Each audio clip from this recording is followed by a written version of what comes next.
All right, good morning, afternoon, ladies and gentlemen. This is the Subcommittee on Higher Education Appropriations of the House Appropriations Committee. We're going to take a little bit of testimony. You should have on your desk just a copy of the tracking sheet. This is nothing you haven't seen before.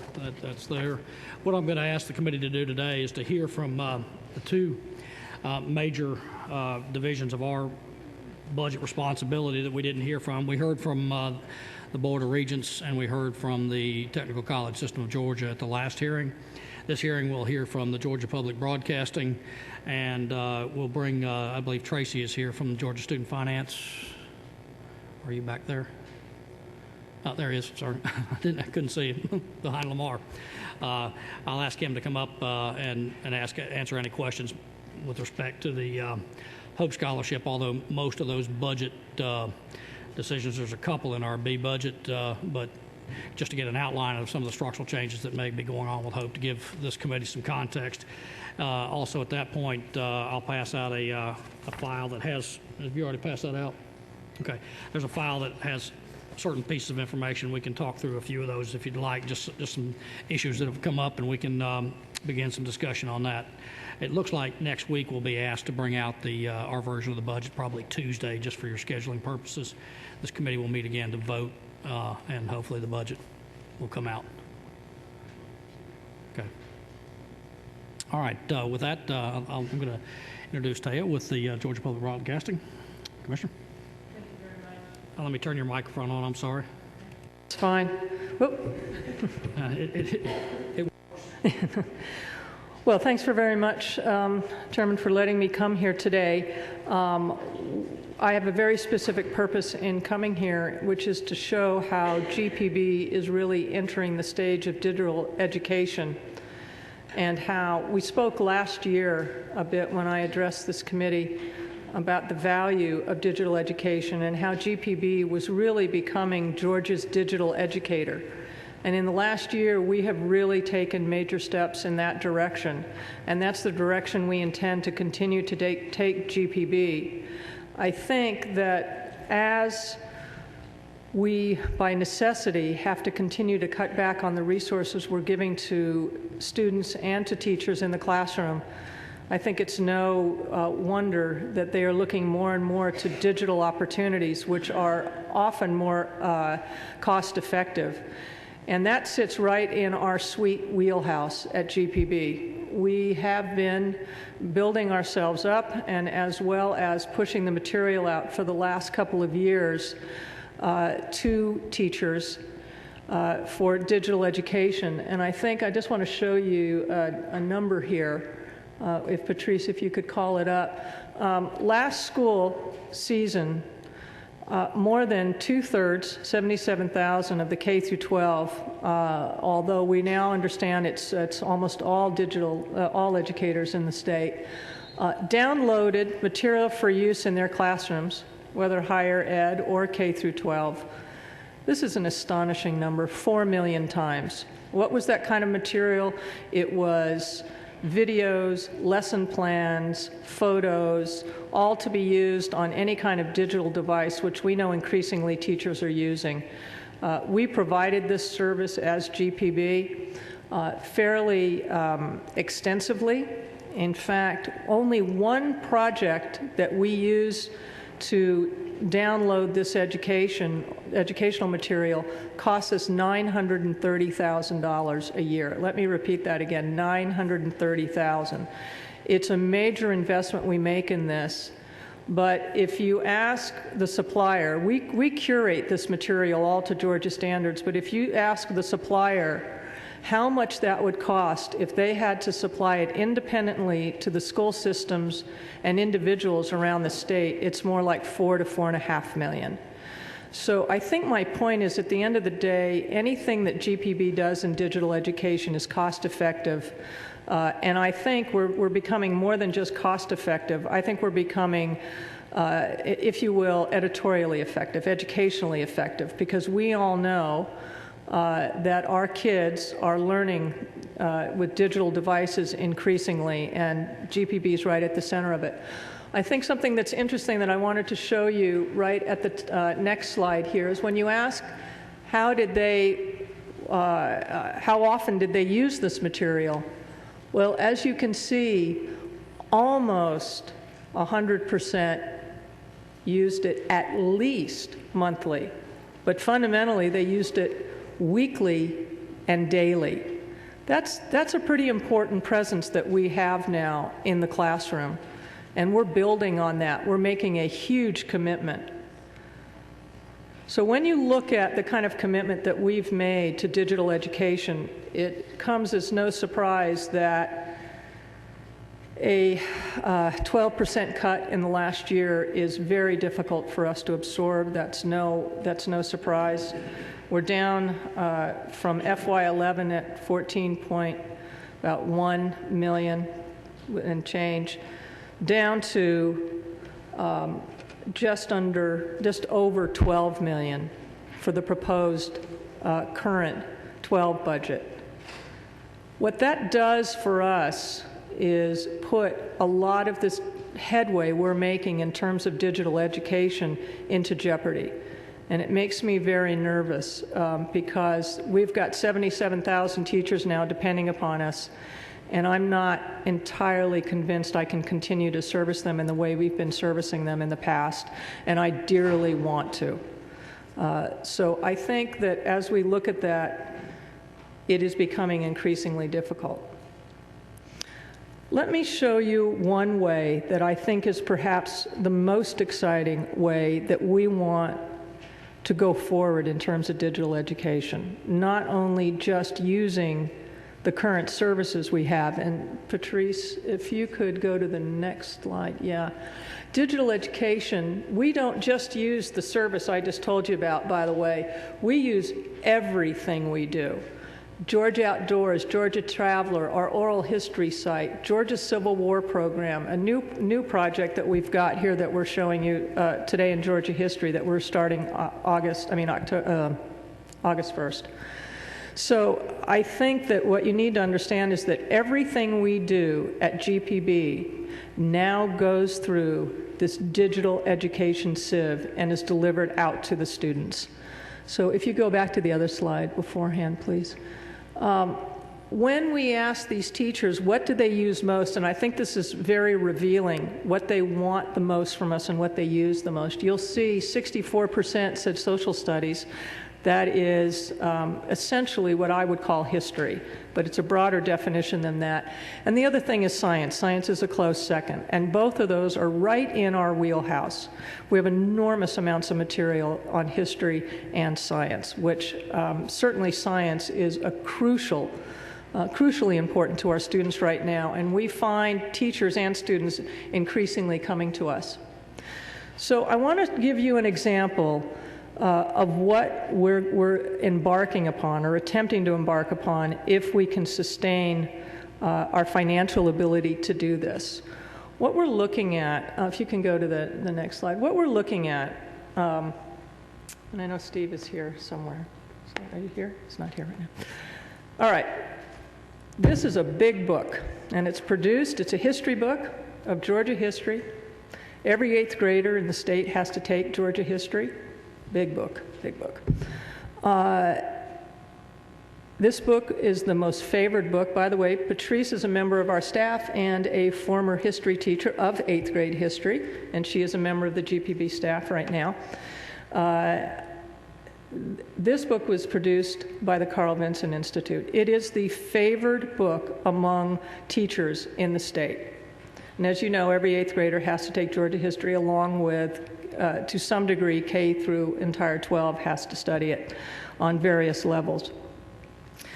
But this cost us close to, I'm just going to talk here for a minute. Cobb County last year spent $6 million on its social book textbooks. $6 million. That's just Cobb County alone. Paper, heavy, and you know what? That's not how kids are learning today, particularly the younger ones.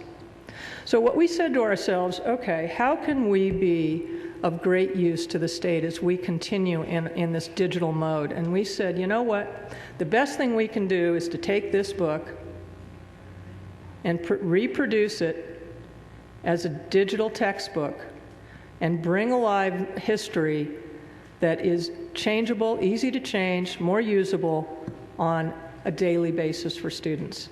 It's an enormously ambitious project, and it's a project that I think will put us on the map in Georgia for taking a step forward in digital education, as well as I think we're going to find that kids and our kids today are going to be more enthusiastic about studying who we are as Georgians. So if you want to go back, what we're proposing, essentially, is that we take this book, and we are in partnership with the Carl Vinson Institute, and the nice part about this is that they already own the copyright to this material, and that's crucial for our ability to financially be able to do this. We'd want to partner with others like the Georgia Humanities Council that also has material, and what we want to do is create a non-linear, so it doesn't look like a textbook, technology-based that addresses all kinds of learning abilities at different ages and grades, platform agnostic, that's crucial. Earl and I have a passion for this item, a joint passion for this, which I live on my iPad now. But it doesn't need to be an iPad. It should be anything that the student has access to. It can be smart boards in the classroom. It can be small mobile devices that the kids carry. That we want to create a new way for them to learn. And the most important thing is you don't have to reprint this whole textbook. All you have to do is go in and sit at a computer and redo the lessons to update it. And this is going to make it significantly cheaper. I mean, if we just take Cobb County, if this already existed and you take Cobb County, well, maybe with all the rights that we have to refurbish every year of a digital textbook, maybe it would have cost Cobb County $500,000. So I'm not just talking about, oh, isn't this interesting, wouldn't this be good for us to do? I'm talking about saving hard cash that the state needs right now and the school systems need around the state. So to give you some idea, we tried, and this is a very lame example because this is a PowerPoint, not a fully raised out presentation in terms of what it will actually feel like to the student. But just to give you some idea, what if you were to take colonial Georgia, and we would break it down more, and you wanted to go and look at the pirates of colonial Georgia, and it will look much more complicated than this, but the student would hit here, and legend has it that Blackbeard the pirate wore burning ropes or brimstone in his hair to terrify his victims. He fits in with the images we have of pirates, the ones we see in the movies. Raging battles, sword fights, wooden legs, and most of all, pirate treasure. All right, so let's go to another one. There are all sorts of strange tales about pirates. So and then they want to go and you want to study on this one. Yeah. Yep. Yep. So now you want to go and you want to try to show them what the land is like. In this Florida and Georgia, the huge bays and sounds are replaced by a coastline dotted with small islands. Many wildlife species, such as dolphins, inhabit these waters. Huge oak trees draped with Spanish moss are commonplace here, as are palmetto trees like this one. Extensive salt marshes border much of the coast, marking the eastern edge and so we can teach them about the geography. This is an 18th century Salad forge. This is life in colonial Georgia. It's more plastic, and you can take it and move it and form things out of it. Sound isn't so good in your room. For the first colonists, nothing was easy. Building a house, making a fire, repairing a broken tool, it all had to be done by hand. All right, and then the next one would be lessons. And now we've got a whole series, so it's not just video, but it's a whole series of lessons that all can be accessed. Now, this is a PowerPoint. Let's go off of that. This is so crude, even remotely, of what we're trying to say to you, because I can't recreate it fully here. Let's go on. But you get some idea of mixing of the video. There's a picture of, let's go back, there's a picture of Oglethorpe at the top, which all this is downloaded, by the way.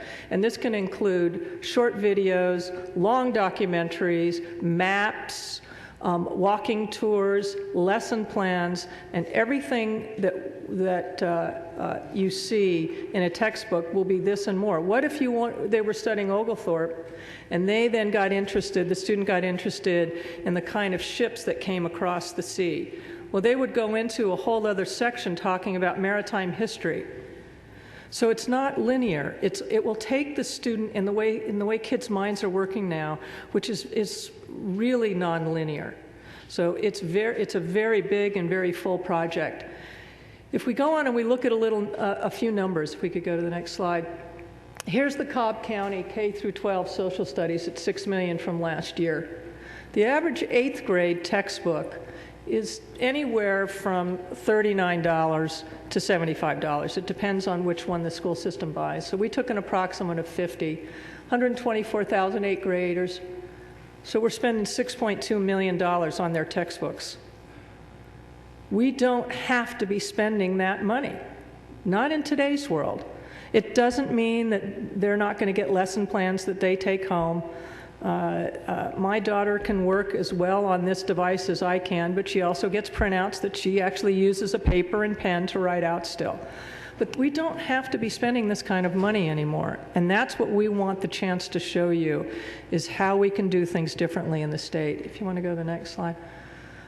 So what we're proposing fundamentally is a phase one that we would do over the course of the next year, which is we'll conduct site surveys with school systems and with teachers, doing a feasibility study, getting all the stakeholders, all the different places that we can draw material from, including the University of Georgia and its archives,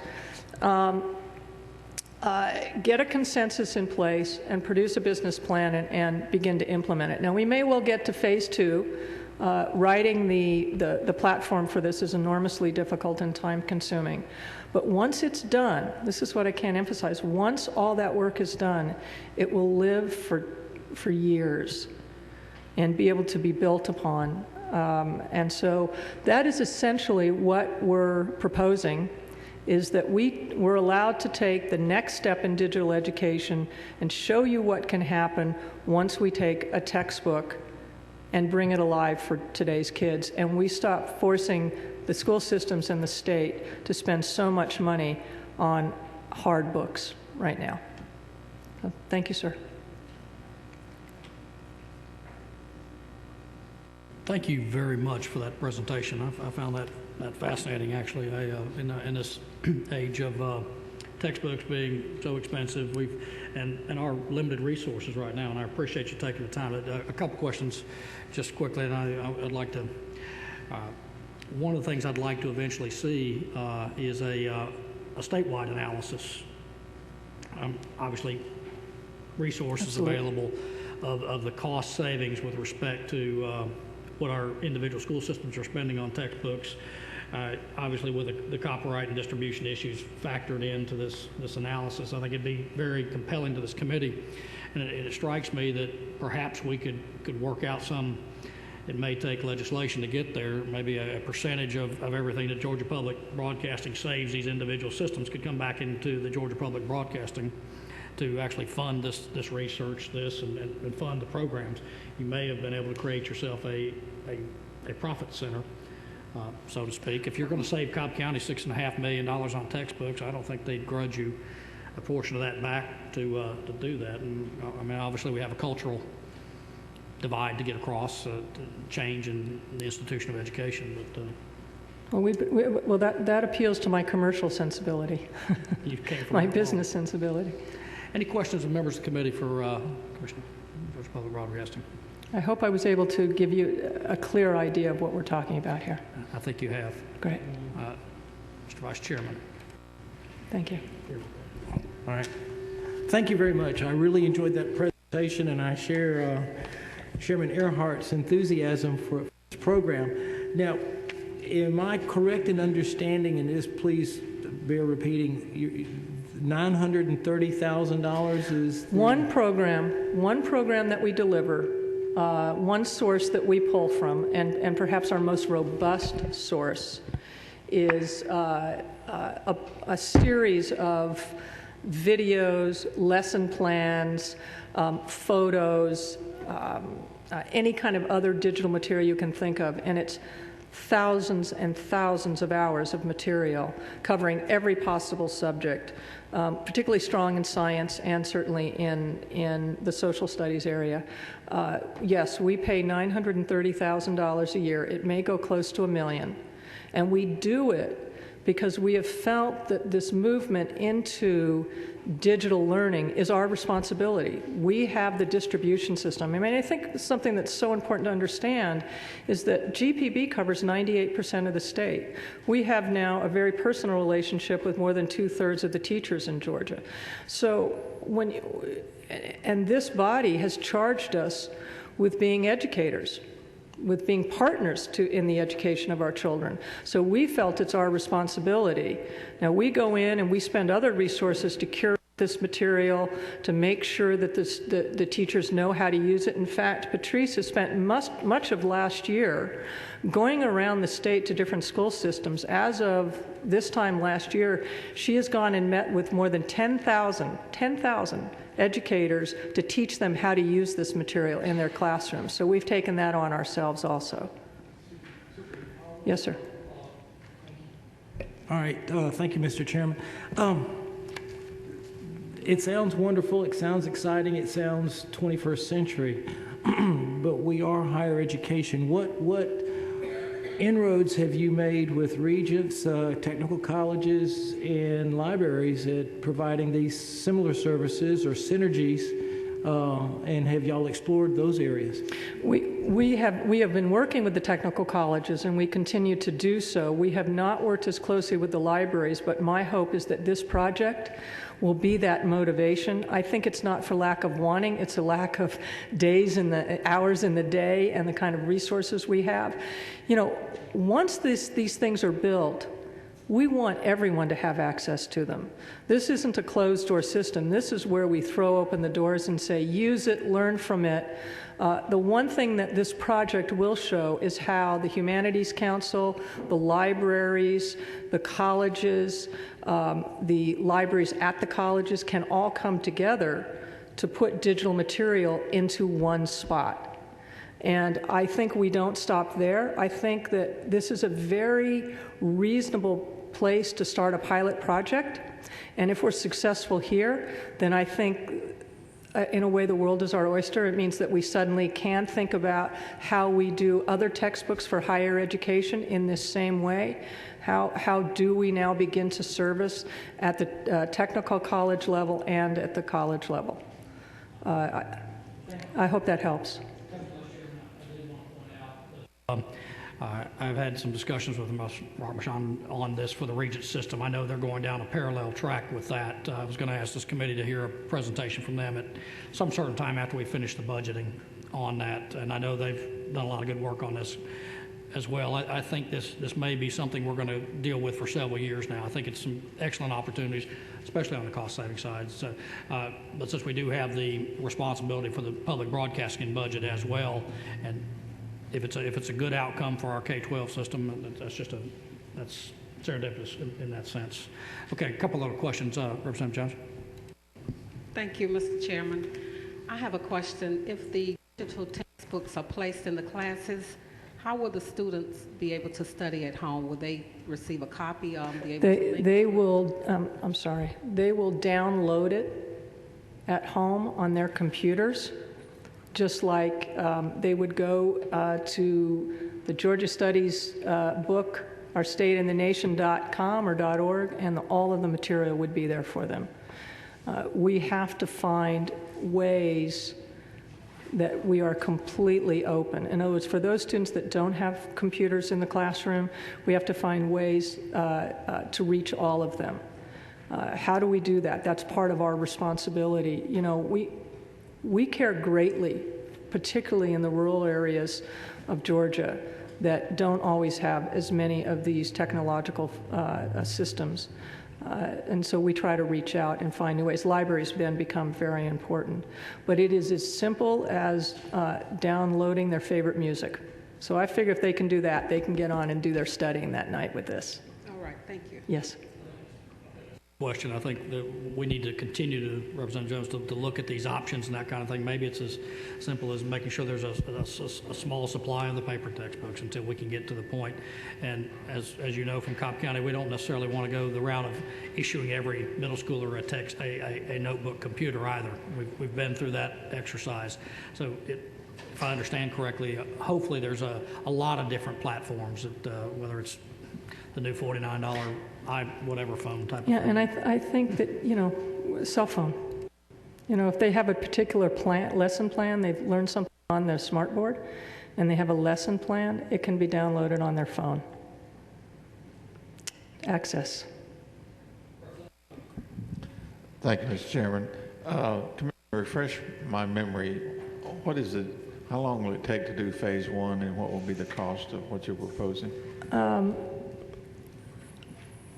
Phase one probably will take about 6 to 9 months. It is a complex thing. Once phase one is done, phase two gets put into place and we take off. And we're looking at, with the cuts we've sustained in the last year, and will continue to sustain over the budget in 12, as well as trying to move forward with phase one, we're looking at about $500,000 to keep us going, to be able to maintain this digital system that we already have, educational system, as well as moving into phase one of this and sustaining our digital education program. Other questions for the Commissioner? I don't see anything. Thank you for your very interesting program. Thank you for your time. I truly appreciate it. Thank you. All right, next on the agenda, Tracy, if you'll come up and, there you go. You moved.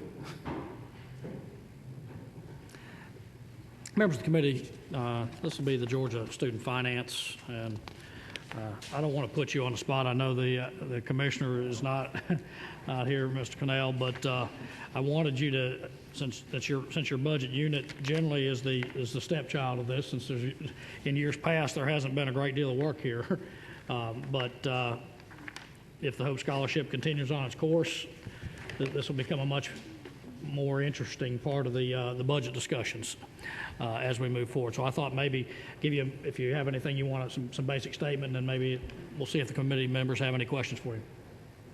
Thank you very much, Mr. Chairman. Turn your mic back on, I'm sorry. Again, thank you, Mr. Chairman. I appreciate the time being here today, and Tim Cannell does send his regrets. I don't have anything or any specific comments related to the 12 budget, but I am happy to take questions.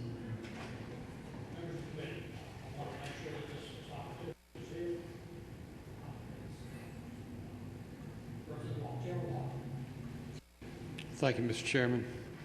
Thank you for being here. Yes, sir. About everything I know about this issue, I've had to go over to the Senate to find out, but I'm glad you're here today. In the bill itself, the factor rate comes into play to determine the amount of tuition that's available for the college university. Do we still have in place those categories of colleges and universities by which the factor rate would be determined? For instance, the research universities, a factor rate would be applied to those schools to get a tuition amount, state or the regional universities and on down the line?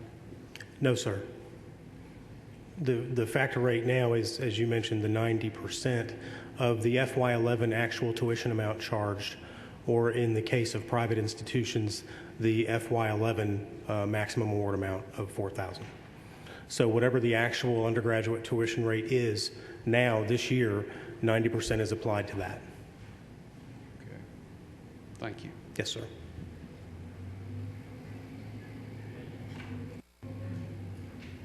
Any other questions for Tracy?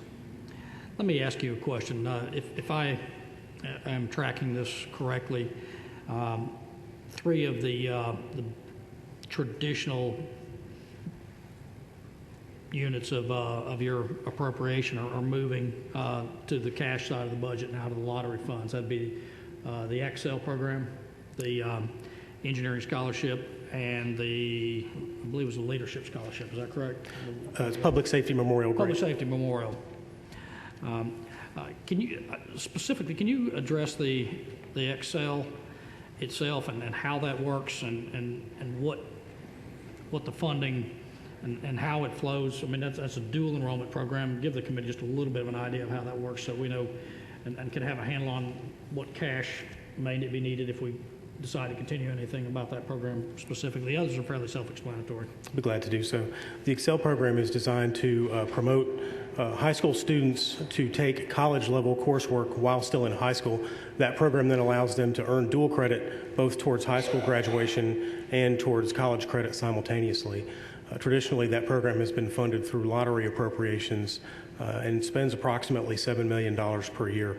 The Excel program, just like the Hope Scholarship under current law, pays tuition charge, the actual tuition charge, plus the book allowance of $300, plus the fees as capped at that particular institution that the student is going to.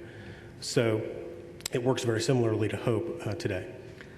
Okay, the governor's recommendation was a decrease from 5.76 to 3.684, if I'm reading this tracking sheet correctly. So can you give us an idea of what the differential in those scholarships may be with respect to that cut? Well, my understanding is the governor's recommended amount was a placeholder. So if you're asking about the number of students that would be served, Right. We served approximately 3,800 students in fiscal year 10. So At 5.7 million, correct? Yes, sir. So extrapolate that to a 3.6 would be? I beg your pardon, there was actually 3,600 students served at about $7 million in FY10. Okay, so for $7 million, we get 3,600 students. Yes, sir. Okay, and they're served just as a dual enrollment. Are most of those dual enrollments as seniors, or are they juniors and seniors? They can actually be any grade level. We set a maximum number of terms of payment that they may receive under the Excel program.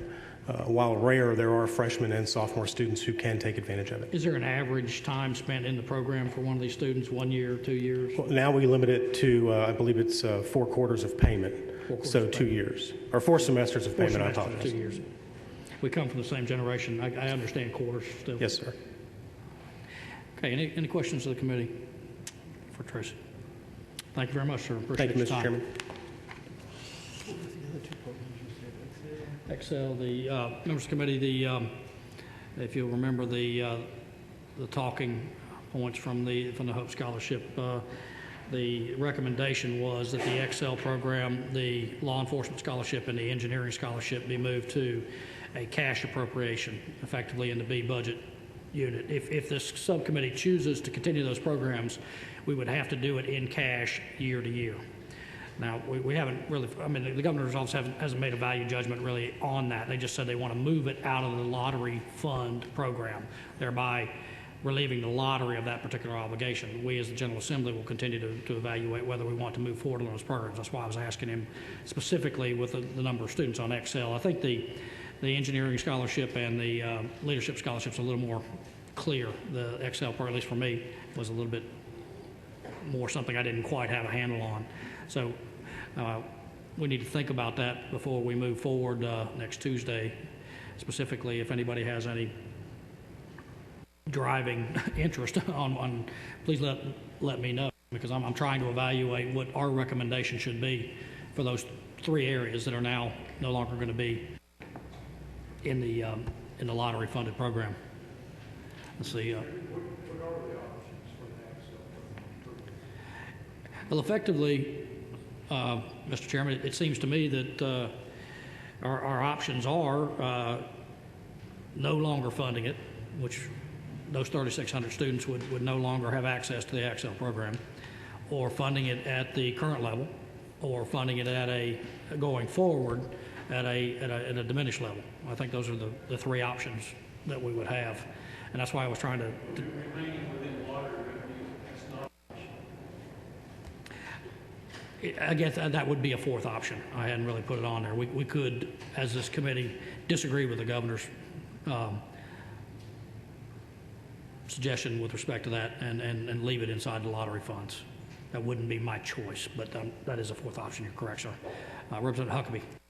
Thank you, Mr. Chairman. I appreciate you bringing up the Excel program. I am one member of the committee who has received a lot of inquiries about Excel, and I hope we will give serious consideration at our next meeting to continuing this program with state funds at some level. I know that's the direction the governor would like to go, but it's just a matter of available funding. I understand that, but I appreciate you bringing attention to that program.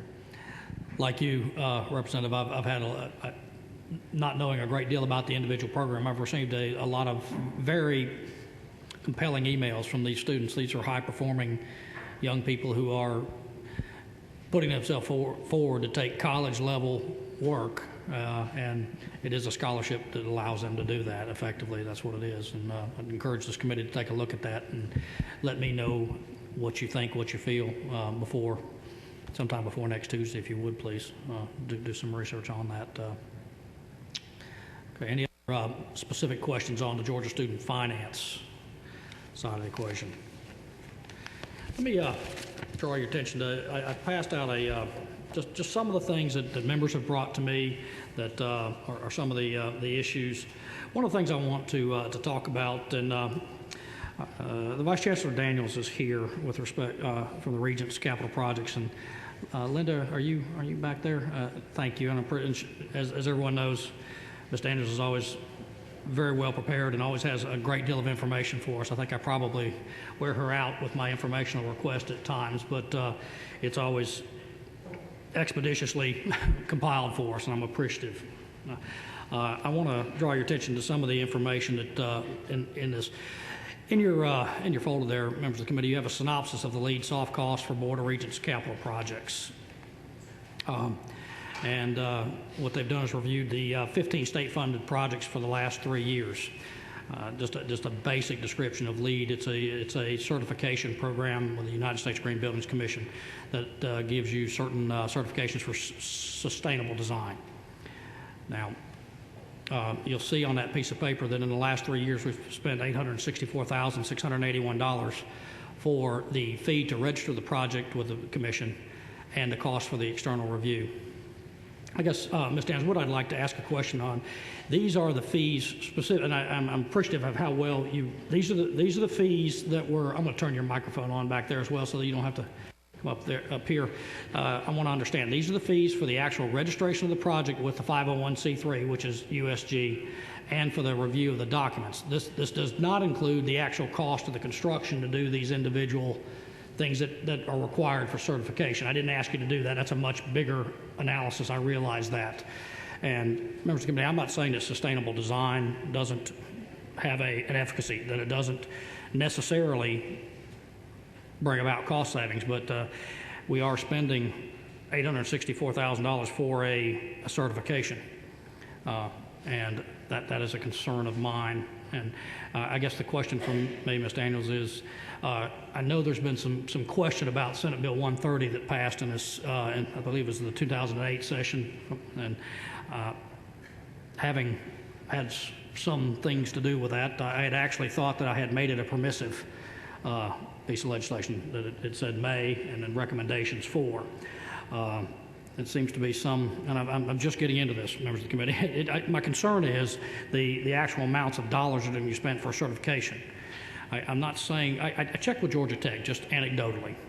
They have 24 buildings on their campus that have been designed to the same sustainable standards as a LEED certified project, but only 4 of them actually went through the process of spending the money for the registration, and that's my concern. I think we can make a case that we can design sustainably, especially if we can prove the cost benefit analysis, but do we actually need to spend the money on the certification? And that's what I wanted. I'd like your opinion of these costs, and if I'm mischaracterizing that, please let us know. I think your mic's, whoops, I got the wrong one. Try that one. Testing, 1, 2, 3. Is that any better? All right, thank you.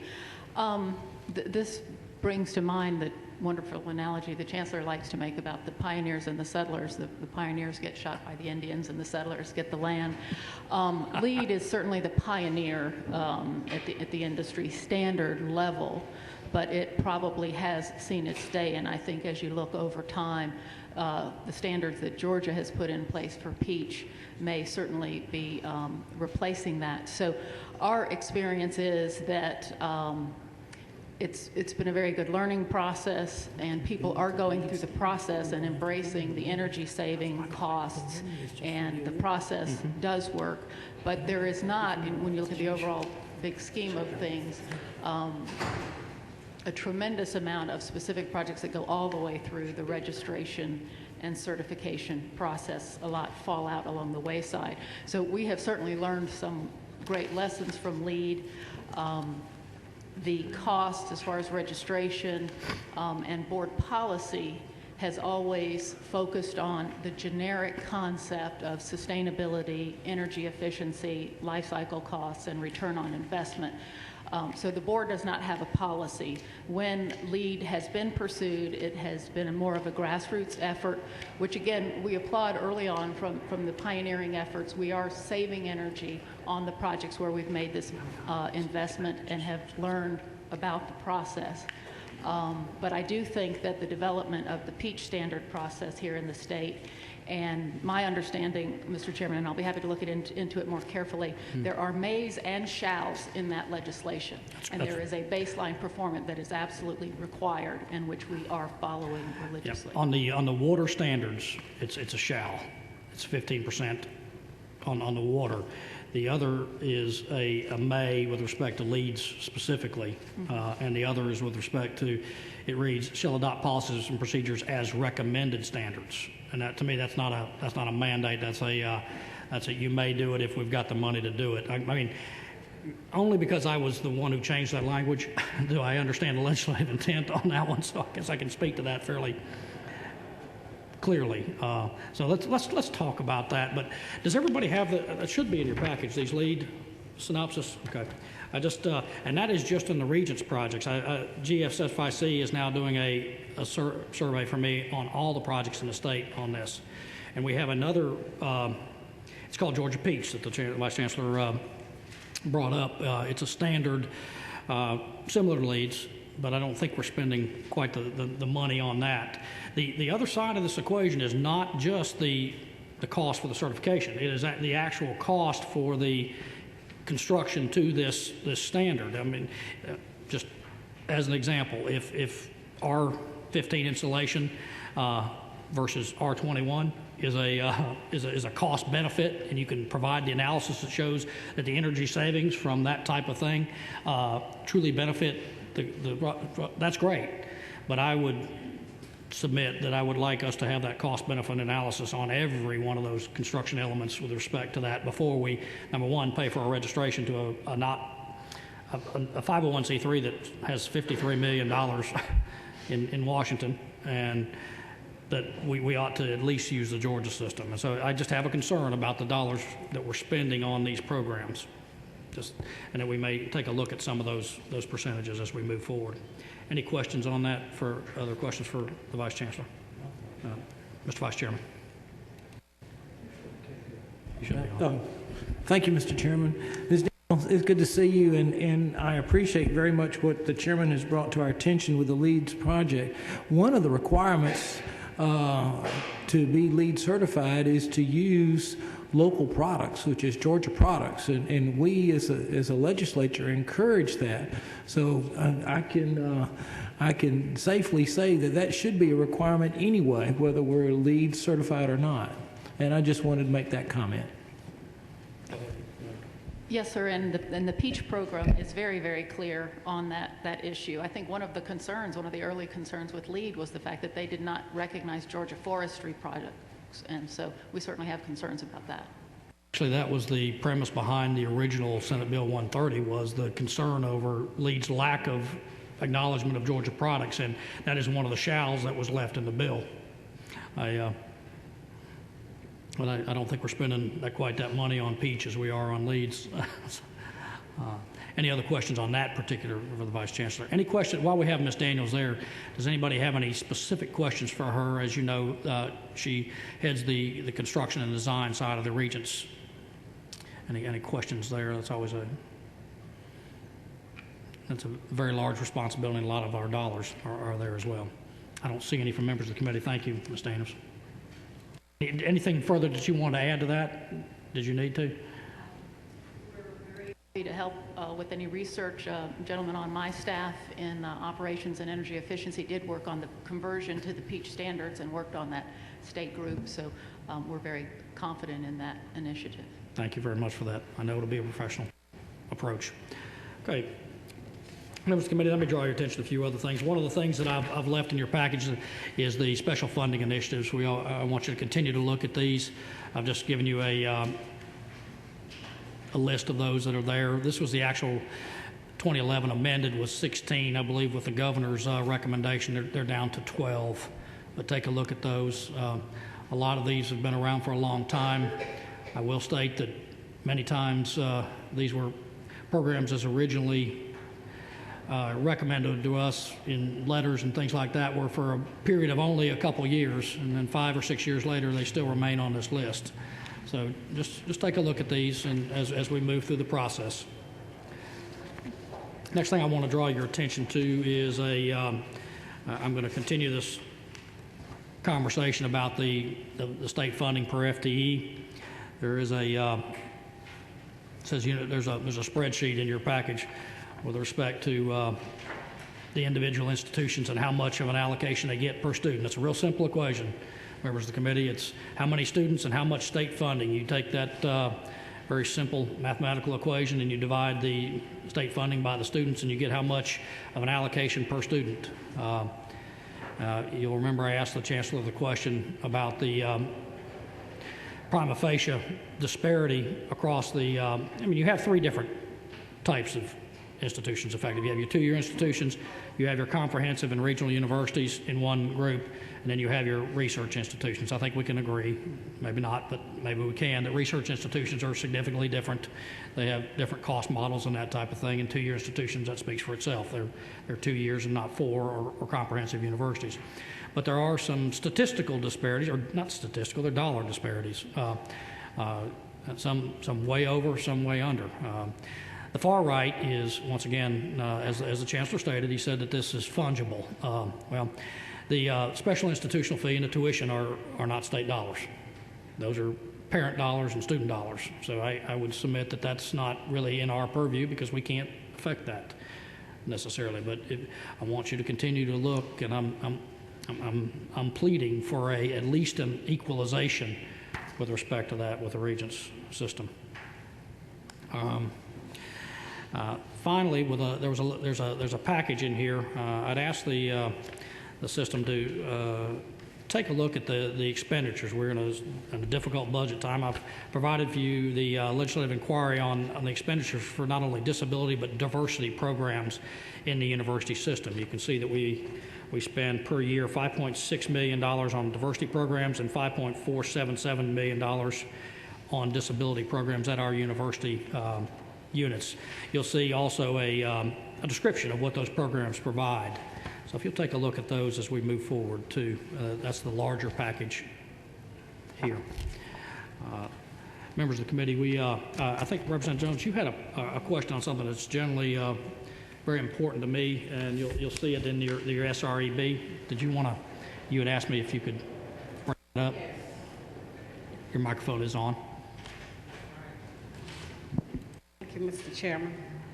I had a question concerning item 40.14.4 under the Regent Central Office. Let me get to that. That is the SREB grant, and I believe that was... I noticed it reads to reduce funds to the SREB, and I wanted to know about, in a discussion on that, how we can get it put back in, or what you can tell us about it. Thank you, Representative. If you'll remember, as this committee, we decided to place those funds back in the 11 budget, And I've asked many times where this, it seems every year, this particular, what I consider a very valuable program. It's very little money, but it seems to be cut. Effectively, what we're cutting with that, if we accept that recommendation, is the optometry scholarships. As you know, we don't have a school of optometry in the state of Georgia. This brings people back into the state, and it's very, it's a payback program in so many ways, euphemistically. And it cuts the minority doctoral scholarships as well, which, again, it's a payback program to the state of Georgia. It pays us back. That's a euphemism, but what it does, both the minority scholarship and the scholarships that they get for the optometry, there are reciprocal scholarships in surrounding states and that kind of thing. It just seems like we're on both of these that we're cutting our nose off to spite our face with respect to cutting this very small bit. So, Representative Jones, I personally will want to recommend to this committee that we replace that for both those scholarships. Members of the committee, any further questions? If you will, please continue to bring to me the request on the, we've yet to determine if and when there may be some further bond opportunities with respect to things that are crucial needs on our campuses. Please continue to bring those to myself and the chairman and other, get them from the other members. Also, continue to look at these tracking sheets. I would ask you to look at the things in this folder. Any other questions? Oh, I do want to introduce. Representative Purcell had asked me that we have somebody who hasn't attended here, Dr. Irvin Clark with Savannah State University. I believe Dr. Clark is here. Thank you very much for being here, sir. We appreciate having you. Are there any other questions with respect to our schedule? Like I said, we will continue to talk about this over the next 4 or 5 days. The chairman would like, I suspect the Green Door will meet sometime between now and over the weekend. And at that point, they will probably have some recommendations for this committee as well. So we will walk through that and then keep getting your recommendations to me. Any questions on anything I've passed out? Yes, sir. Representative Smith.